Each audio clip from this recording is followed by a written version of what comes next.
So it says, okay, so it should be recording now. You're actually my second interview for this whole series, and the first one I was recording and I ended the call, and the video actually got deleted. So I lost that complete interview, so I'm not sure if we're gonna redo it or not. So you might be the first one on our YouTube channel. Oh, Yeah. So, do you want to like say anything, or should we get started? I think we can get started. Okay, awesome. So, for our viewers, could you please introduce yourself? So, like your name, grade, major, if you're in college, I'm not sure, and then what field you'd like to pursue in the future, as well as a fun fact. So my name is Ellie Klibaner-Schiff. I'm a sophomore in high school. I live in Boston. Cool. What field I want to pursue? So I'm not really sure. Like I don't have something on, but I think I want to go to somewhere like at the intersection of like medicine and computer science. Like I'm specifically interested in machine learning a lot, like using that to improve the medical field. And a fun fact, I do mock trial. Don't do. Sorry, I couldn't hear your fun fact. Oh, I do mock trial. Oh, really? That's super cool. I was actually born in Boston, so that's crazy. And yeah, it's great that you're trying to do something in the intersection of those two fields because it's going to be something like cutting edge. You know, I really feel like medicine and technology is going to be a huge wave in the future because those two fields are like such big booming industries, and those coming together would be a really cool thing, especially with machine learning. So that's so nice to meet you, and thank you for taking the time today to do this interview. Um, so how did you first get interested in like medicine and technology, and how's your experience been overall? So, I would say it kind of started with Grey's Anatomy. Like that feels a little silly to say, but like No, definitely. it kind of like just kind of got me into it without. And then I started kind of looking more into medicine, and like being a doctor, like it seemed interesting to me. And like for a while, I wanted to do it. Like I personally wanted to be an anesthesiologist, but then I realized that like, and then after that, like last year, really, I started kind of getting more into coding, and I took a machine learning class at school, and I was like, whoa, this is interesting too. And then I was at the Girls Who Code Club at the library near me that I used to be a part of, and one of the supervisors, one of the facilitators, he like I was talking to him about his career, and like basically that's what he does. And I was like, wow, you do what I want to do. Like he's a doctor, he sees patients, but at the same time, like he uses coding as a part of his everyday job, and it's what he does, and he's been able to actually find these really cool things and predict the outcomes of patients. And I was kind of like, whoa, like you are what I want to do. Yeah. No, I definitely think Grey's Anatomy like really opened like the surgeon doctor pathway for a lot of us. So that's super cool that you like found a mentor already and are getting into the field early. I think that's really important. Um, so I know you've just like started, you know, playing around with this field, but are there any projects that you have worked on or that you want to work on that like excite you? Right. So last year in like my machine learning class, like unfortunately this year my school kind of stopped offering computer science. Oh So I'm no. not like in a class this year. Mhm. But last year I was able to I didn't do anything medicine related, but I did one project using like a bunch of Kickstarter data Mhm. and like analyzing what kind of type projects, because everything is sorted by categories, like what types are more likely to succeed, and to see like if how you categorize your project like influences how to be able to succeed. So I would say that was like my latest like somewhat major project, Yeah. but I definitely am interested in starting a new project soon, and like how that's how we got connected. Like I'm part of the 12 by Girls Wave program, and I'm hoping to like start something with it, my advisor soon. That's super cool. I love Built by Girls. So if any Yeah. of the girls out there are watching, definitely check them out. It's a great community to join, and they'll pair you up with advisors and mentors, and you know you can discuss your like future opportunities with them. That's super cool. So you said there's a machine learning program at your school. My high school doesn't offer a machine learning program or any computer science classes, in fact, even though I live in the Silicon Valley, which is crazy. But I recently joined like a data science course outside my school. So what did you learn in that course, and how would you say, like, what did it teach you? Okay, so basically it wasn't exactly, it was at my school, but it was kind of through this separate company called Learn Ventures. And what they do, they're kind of trying to give people the skills to teach themselves. So Mm, we did have like a teacher, but basically they were both my class and like a more beginning to computer science class. We were in the same classroom and it was pretty much self-taught. Like I think there were maybe three other students who were in machine learning with me and oh wow. from all the different grades in high school. I go to Mm-hmm. a very small school, so that's not like crazy, but Mm-hmm. like still it's still small. And the first, I would say, maybe semester, we focused on learning Python and we did it through different online courses.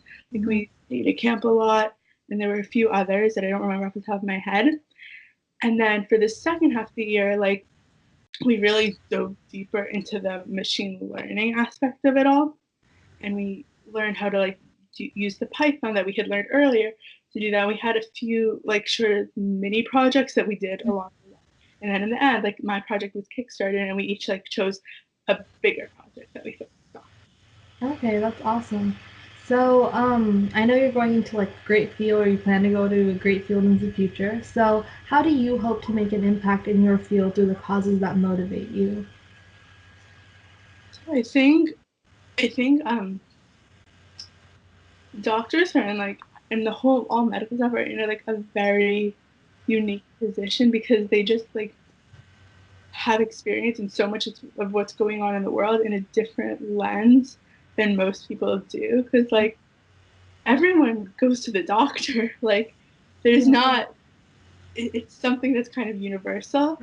And then I also think there's the whole, I mean, it's huge, like lots of politics right now, universal healthcare. Like, where does, like, what is the ideal situation that the healthcare industry can provide to like everyone living in America and also like all over the world? This is a huge thing. And I think technology can be really used like, oh, here's outcomes that have been successful here.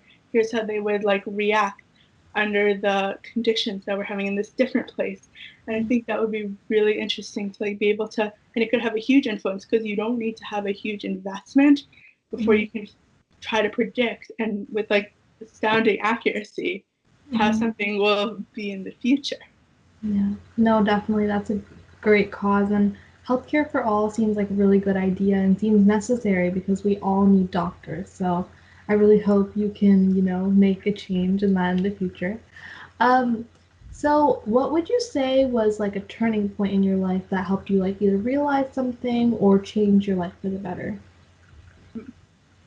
Um, so at my school, I would say, well, I'm on the math team at my school, and we have it's basically like it's not we're not the most competitive in it at all, and it's like pretty chill. We don't really practice. We go to meets like whatever once a month, whenever they are, and we kind of like it's a chill time.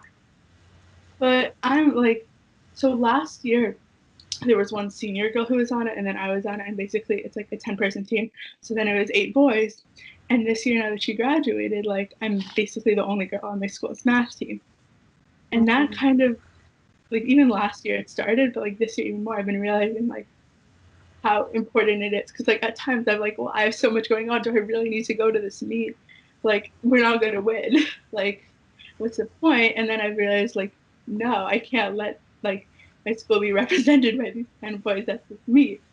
Like I kind of need to be there, and it's like so important to like pass it on. And that I think like really made me realize how important it is for like me personally, but also for like every girl to like really get out there. And like that's why like when I saw both my girls, I like jumped to join, and I'm I'm planning on going to like the Girls Who Code summer program this summer.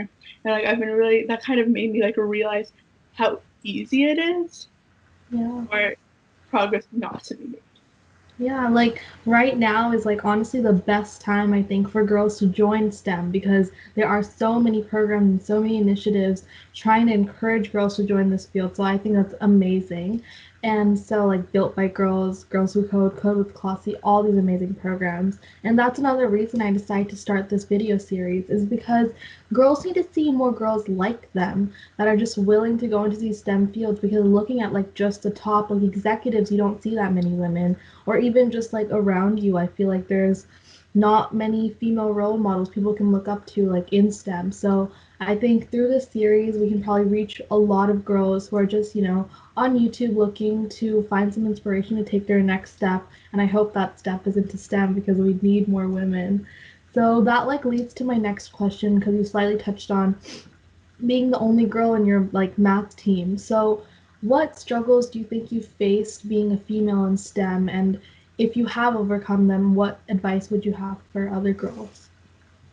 Right. So I think, I mean, it definitely is a challenge. It's like, oh, I'm going to this activity. It's not my favorite. Like, I obviously don't not like it, but Mm-hmm. like, I have other options, and it's like this is so important for me. I'm not doing it with like my best friends. Like, sure, I have some friends who are on the team with me, but like, it's really, it's so important to just take it in and like be no, here I am with you. Like it's so important, I think. And like what I've really found is I know like I mean I have like struggled with this and it has been something where like I Mm-hmm. thought I wanted to quit many times.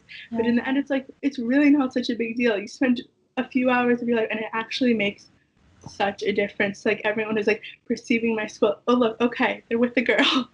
That's good. Like it makes such a large impact, just like a little bit of effort and a little bit of time. And even if it's not easy, like in the end, like I think it will pay off and it's just so worth it, even if you don't realize it while you're going through it. Yeah, no, definitely. Like my first coding class ever was a Java class. I was not ready for it. And it was like a 30 to 2 male to female ratio. So it was like I felt like completely like alienated sort of. And all the people there had like coded before. So they were like throwing out coding jargon and I was just here like I don't know what a variable is, like slow down kind of thing.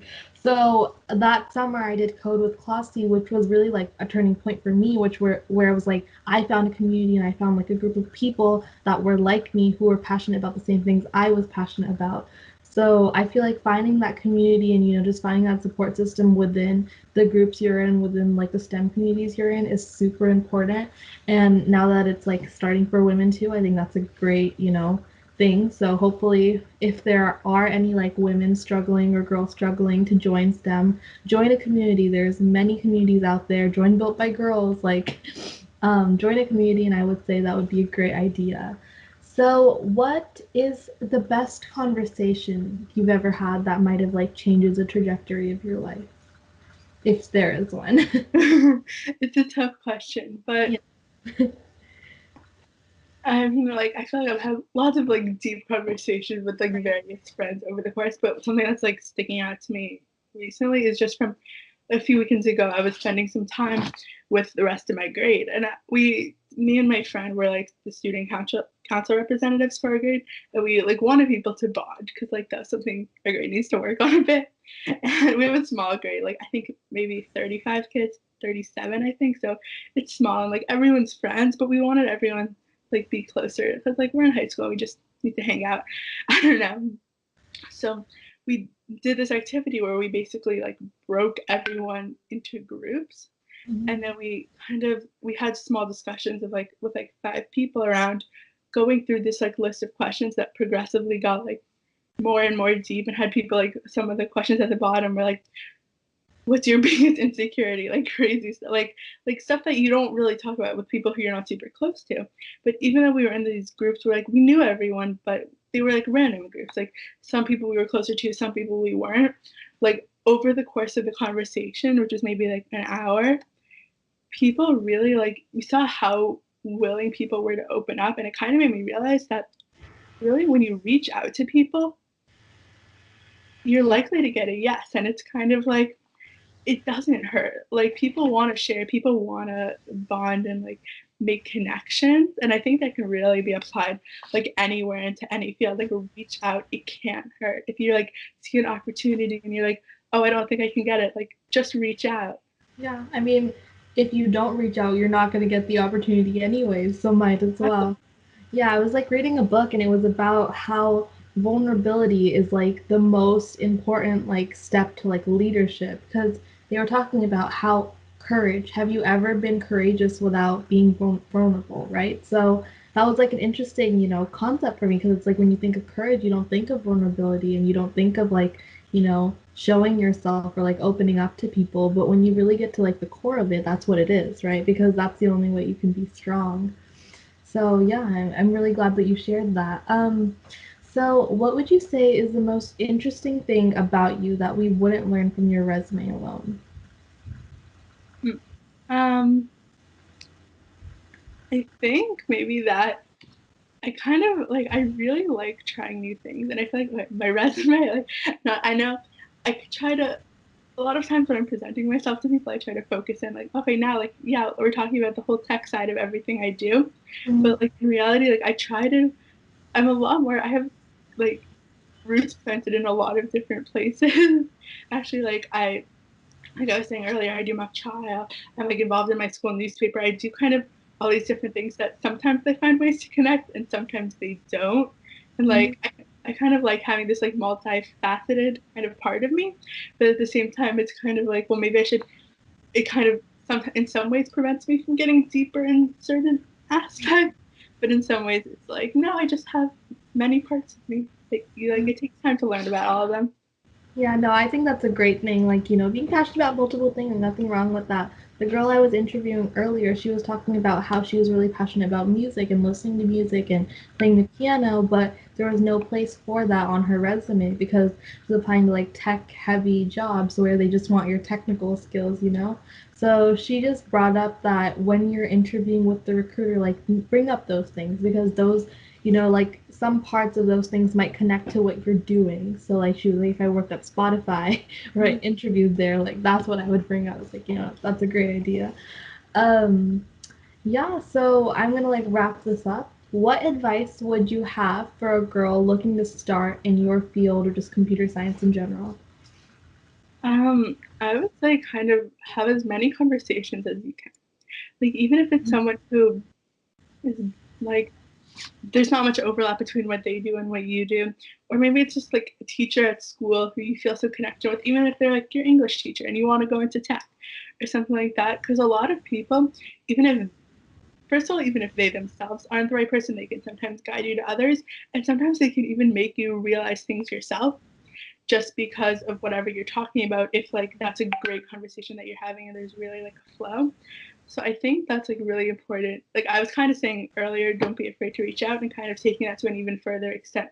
Like try and pursue as many opportunities as possible because really like the worst thing that can happen is it doesn't work out. And like really not taking advantage of opportunity is like stabbing yourself in the back. Like you can just help Yeah. yourself every way you can. Yeah, no, I definitely agree. Like, reaching out is a great way to get connected with opportunities. And, like I said, if you don't make the move, then you have no chance of getting the opportunity. So, might as well just do it. So, with that, Ellie, thank you so much for joining us and, participating in this interview. And thank you for your time. Is there anything else you'd like to say or share? I think that's it. I'm so glad I had this opportunity. It was so great. Thank you so much. Perfect. Yeah, of course. Okay, so let me stop recording and make sure that it doesn't get deleted. Yeah.